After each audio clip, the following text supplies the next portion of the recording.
Halo semua, selamat siang. Kami siswa dan siswi SMP 49 Jakarta kelas 8C kelompok 1 akan menjelaskan materi IPA kelas 8 tentang getaran, gelombang, bunyi, cahaya, dan alat optik. Sebelumnya izinkan kami perkenalkan diri kami masing-masing terlebih dahulu. Perkenalkan, nama saya Kiara Priska Azalia, absen 22.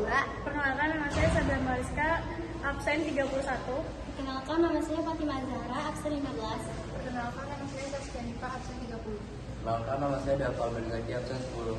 Perkenalkan, nama saya Akan Faizlan, absen 12. Lanjut ke materinya.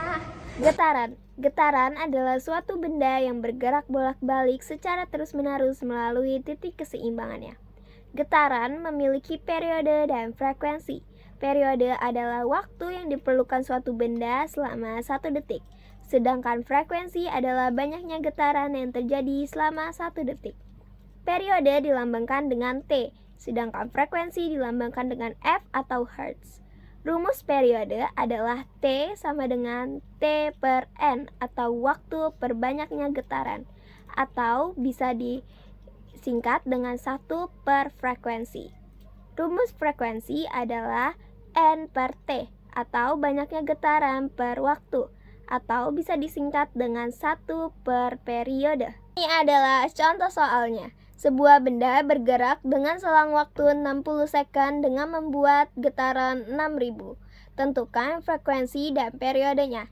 Diketahui T sama dengan 60 second dan N sama dengan 6000. Ditanya frekuensi dan periode. Frekuensi sama dengan N per T. F sama dengan 6000 per 60 sama dengan 100 Hz. Periodenya yaitu 1 per F. Karena sudah diketahui frekuensinya, jadi kita memakai 1 per F. 1 per F sama saja dengan 1 per 100. Hasilnya 0,001 second. Kedua adalah gelombang. Apa itu gelombang?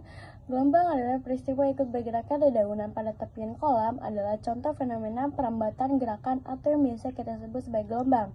Lebih tepatnya adalah gelombang pada permukaan air. Getaran permukaan air di sekitar yang ditimbulkan oleh batu yang tercemplung ke dalam kolam merambat atau menjalar melalui media air hingga mencapai posisi dedaunan. Ketika batu jatuh ke dalam kolam, sesungguhnya ia membawa energi potensial dari ketinggian tertentu ditambah dengan energi kinetik akibat dilempar oleh kita. Energi tersebut berubah menjadi gangguan atau getaran air di sekitar batu saat tercemplung.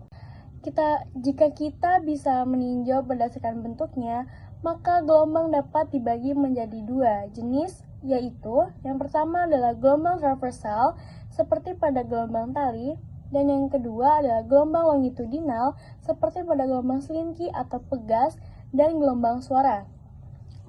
Oke, pengertian gelombang transversal. Gelombang transversal adalah gelombang bergerak yang osilasinya tegak lurus terhadap arah gelombang atau jalur rambat. Contoh sederhana diberikan oleh gelombang yang dapat dibuat pada panjang tali secara horizontal dengan menjangkau satu ujung dan memindahkan ujung lainnya ke atas dan ke bawah. Contoh yang kedua adalah gelombang longitudinal. Gelombang longitudinal adalah gelombang dengan perpindahan media. Contoh kedua adalah gelombang longitudinal. Gelombang longitudinal adalah gelombang dengan perpindahan media berada dalam arah yang sama atau berlawanan dengan arah propagasi gelombang. Sekarang kita lanjut ke contoh soalnya. Apabila sebuah gelombang suara, panjang gelombangnya adalah 20 meter dan cepat rambat bunyinya adalah 400 meter per sekon, maka frekuensi dan periodenya adalah diketahui rambat bunyinya adalah 400 meter per sekon dan panjang gelombangnya adalah 20 meter. Yang ditanya frekuensi dan periode. Rumus frekuensi adalah frekuensi sama dengan rambat bunyi per panjang gelombang, sama dengan 400 meter per sekon dibagi 20 meter. Jawabannya adalah 20 Hz. Rumus periode adalah periode sama dengan panjang gelombang per perambat bunyi sama dengan 20 meter dibagi 400 meter per sekon sama dengan 1 per 20 sekon. Jadi, frekuensi serta periode gelombang suara tersebut adalah 20 Hz dan 1 per 20 sekon. Selanjutnya ada gelombang bunyi. Gelombang bunyi merupakan gelombang longitudinal yang terjadi karena energi membuat partikel udara merapat dan merenggang. Dengan cara ini pula energi dirambatkan ke seluruh ruang. Nah, bunyi itu memerlukan medium agar dapat merambat dan bisa terdengar. Contohnya itu ada benda padat dan cair dapat menjadi medium. Semakin rapat medium, maka semakin cepat bunyi dapat merambat. Nah, di sini tuh ada klasifikasi gelombang bunyi berdasarkan rentang frekuensinya dibagi menjadi 3 bagian. Yang pertama itu ada infrasonik, gelombang bunyi yang memiliki frekuensi 20.000 Hz. Yang kedua itu ada audiosonik, yang frekuensi inilah yang dapat didengar oleh telinga manusia karena memiliki frekuensi antara 20 sampai 20.000 Hz. Ketiga, ada ultrasonik, gelombang bunyi yang memiliki frekuensi lebih dari 20.000 Hz. Hewan yang dapat mendengar gelombang bunyi ini adalah anjing dan kelelawar. Selanjutnya ada rumus cepat rambat bunyi. Pertama ada melalui zat padat. Contoh medium rambatan zat padat yaitu aluminium baja, kaca, dan lain-lain. Rumusnya cepat rambat bunyi sama dengan akar modulus Young dibagi massa jenis 2 melalui zat cair. Medium zat cair dapat berupa air, raksa, helium cair, dan lainnya. Rumusnya itu cepat rambat bunyi sama dengan akar modulus Book dibagi massa jenis. Ketiga, melalui udara atau gas. Gelombang bunyi juga dapat merambat melalui medium udara atau gas. Rumusnya cepat rambat bunyi sama dengan akar konstansa Laplace, konstansa gas umum dan suhu gas dibagi massa molekul relatif gas. Kami juga ada contoh soal tentang gelombang bunyi. Soalnya itu tentukanlah frekuensi dan periode dari sebuah gelombang bunyi jika panjang gelombangnya adalah 20 meter dan cepat rambat bunyinya 400 meter per second. Nah, di sini yang kita ketahui itu panjang gelombangnya 20 meter. Terus cepat rambat bunyinya 400 meter per second. Yang ditanyakan itu frekuensi dan periodenya. Di sini kita jawab frekuensinya dulu. Kita pakai rumus yang tadi itu yang cepat rambat bunyi sama dengan panjang gelombang dikali frekuensi.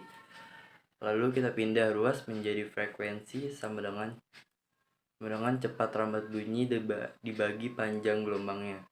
Cepat rambat bunyi itu 400 meter per second dan panjang gelombangnya 20 meter. 400 meter per second dibagi 20 meter sama dengan 20 Hz. Hz karena yang ditanya frekuensi. Terus periodenya itu kita pakai rumus yang tadi juga, yang cepat rambat bunyi sama dengan panjang gelombang dibagi periode. Kita pindah ruas jadi periode sama dengan panjang gelombang dibagi cepat rambat bunyi. 20 meter dibagi 400 meter per second sama dengan 1 per 20 atau kalau diubah ke desimal jadi 0,05 second. Jadi frekuensinya itu 20 Hz dan periodenya itu 1 per 20 atau 0,05 second. Cahaya. Berdasarkan sumber cahaya, cahaya dapat dibagi menjadi 2, yaitu 1. Benda yang mampu memancarkan cahayanya sendiri. 2. Benda yang tidak dapat memancarkan cahayanya sendiri akibat proses pantulan.